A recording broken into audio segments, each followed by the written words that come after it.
Here we go, everybody. Welcome back to the channel. I've been getting requests for content recently from certain individuals.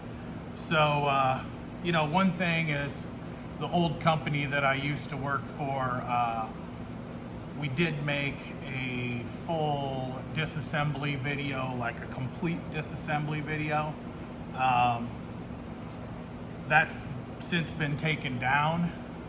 So what I'd kind of like to do is maybe show you some of the tools that you may want to have handy for disassembling your 1911. One I forgot there that I had to get out, but we're going to go ahead and start on, we're going to disassemble this prototype, serial number 4. This is an Exodus. Where's the Stanchen Gen 2 magwell, some walnut grips. It's definitely not for sale, YouTube, so this is mine. I own this and probably won't part with it. So let's get right down to business here, show you some of the tools that you're going to want to have. First important tool that people want to have is a screwdriver that actually fits the grip screws well, so that you don't bung them up, as I call it, when you're removing them. A lot of times you're going to have to just experiment. I'm not familiar with screwdriver sizes. I'm just not. I don't have time. I got too many numbers in my head right now.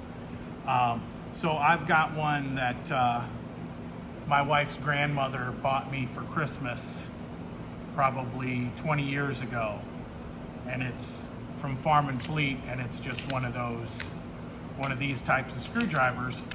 But I've got 2 different flatheads in this, and this one's actually decent for removing grip screw bushings or escutcheons, if you want to use the proper terminology. And then this one really works pretty great on grip screws, so I really don't see any reason for me personally to upgrade, but you can experiment yourself. Then you're going to need another screwdriver for your mag catch lock. Now this particular gun I stole the mag catch lock out of, so right now it has a what you call one of them there Allen wrench mag catch locks. We're caught in the great mag catch lock crisis of 2024 at this point, so I actually had to steal it tonight or blew it for someone's pin set. So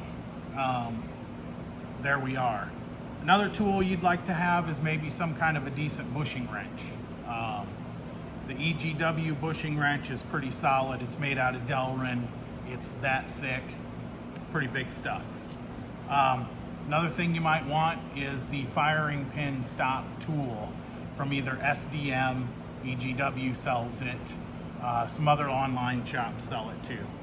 So firing pin tool. This is a 5/32 punch that has been with me since the start of the old ACW shop in Geneseo. And it's just your standard proto punch that you can get anywhere, and I rounded the tip of it and polished it so that I can use it for mainspring housing pins. Then I have a 1/16 punch and a 3/16 punch, and that may come into play later. Both of them may come into play on the reassembly process, but they're just nice to have around. They're good punches to have on hand for your 1911. They just are. You can use the 1/16 for front sight roll pins, aligning your sear and disconnector when you go to put the pin back in, and that's really what the 3/32 is for, because on the number scale that will actually fit in your sear pin hole and align them, and then you can bring your sear pin in from the other side, which is another trick. So let's get started here. Your typical field strip, if you want to do it the government method, you can put your wrench on the front, push in your plug, and turn it. The disadvantage to that is you'll invariably always run your bushing across the face of your checkered plug and it'll end up looking like hammered crap. Now, if you were issued the gun in the military and the manual told you to do it like that, you don't care about that gun, they gave it to you. But if you're spending $4, $5, $6, $7, $10,000 on a custom 1911, you want to take it apart the way that I'm going to take it apart, because you don't scratch up any of this stuff, and you also don't turn your barrel bushing when the gun's in battery, which imparts a different wear pattern onto the barrel if you care about accuracy.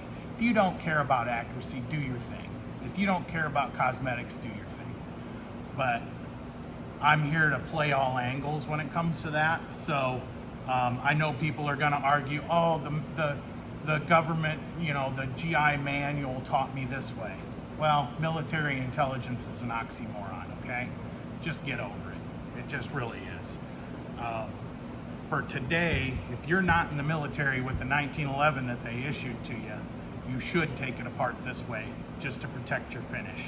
So, first thing, you're gonna align the takedown notch with the lobe of your slide stop, and you're gonna push your slide stop out from this side.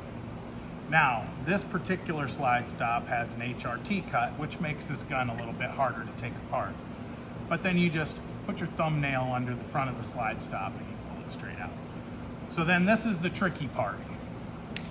Letting the gun go back forward, slowly push it off, and you'll see that the spring wants to start to walk out the bottom. Take your fingers, touching the spring here, and you just walk it off and let your hand go with it.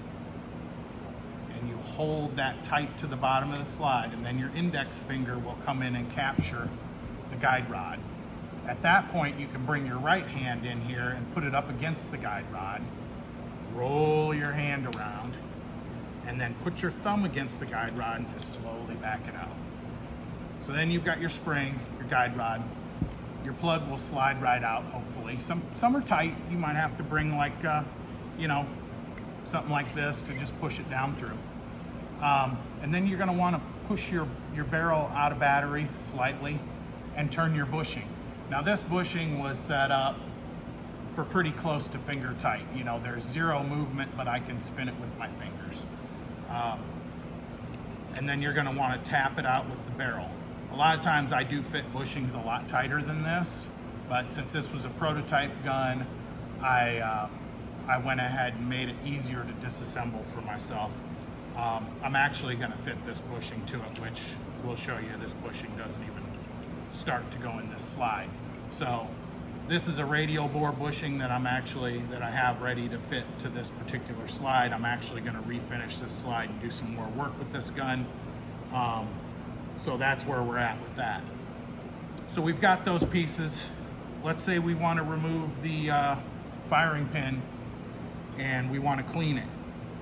Take your little firing pin stop removal tool, press in the firing pin, and then you can hold it in with your index finger.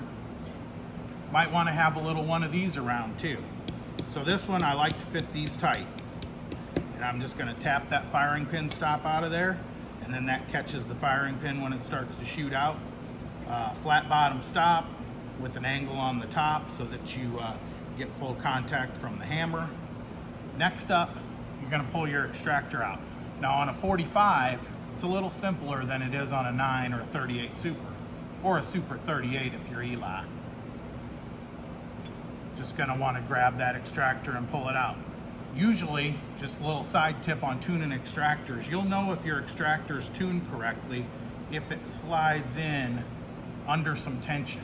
If your extractor, you can just dump it right out the back of the slide, chances are it's probably not tuned correctly, or if it is tuned correctly and it just falls out, there's some sort of a tolerance stacking issue with your breech face.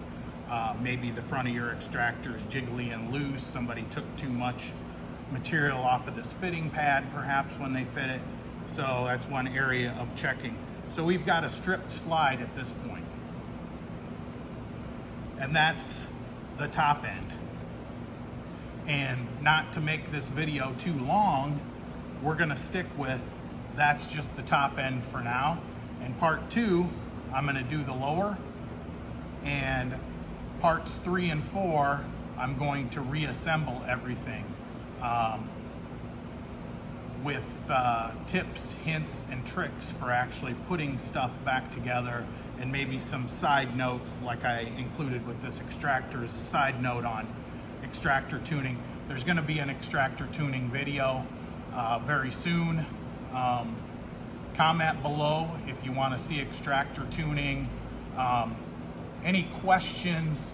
We're going to do a Q&A video probably, and if we want to do some questions, man, I'd like to have probably 10 questions so that I can do a video and answer each individual question separately. So that'd be great.